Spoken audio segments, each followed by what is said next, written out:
Radio city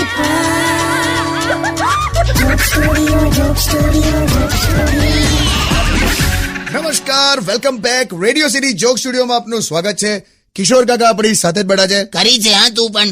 you are a drainage human being. અરે પણ મને ખ્યાલ ના આવ્યો યાર. લા શું થયું પણ? અરે અમે બે જણા હમણાં ચાલતા ચાલતા જતા હતા તો ગધેડા વિશે અમે વાતો કરતા હતા કે કેવું પ્રાણી નહીં. આમ બસ આમ કોઈ ગંભીર વિચારમાં ઊભું હોય ને આમ બસ બે પગ આમ ડિવાઈડર પર હોય, બે રોડ પર હોય ને બસ આમ ઊભું જ રે નીચું મોડું કરીને. તમે આમ પાછા આવો ને તોય તઈ જ ઊભું હોય. આવી વાતો કરતા કરતા જતા હતા તો આગળ એક ગધેડું મરી ગયેલું. તો આમ મરેલા ગધેડાને જોઈને એવું બોલી કે 100 વર્ષનું થશે નહીં. હમણાં આપણે એની જ વાત કરતા હતા. હે એટલે મરી ગયું છે તોય 100 વર્ષનું થશે. બસ હવે બોલાઈ ગયું. આપણે આમ કોઈની વાતો કરતા હોય તો એ જ માણસ સામે આવે તો આપણે નથી બોલતા. એનીવે તમે હવે મારી સાથે ચાલવા ના આવશો કે હું મહેશને લઈને જઈશ. દેખાશે જ નહીં ને કાલાઘટ્ટા. મહેશ તો કોઈની બાજુમાં ઉભો ને તો તને એવું જ લાગે કે એ બાજુ અંધારું થઈ ગયું.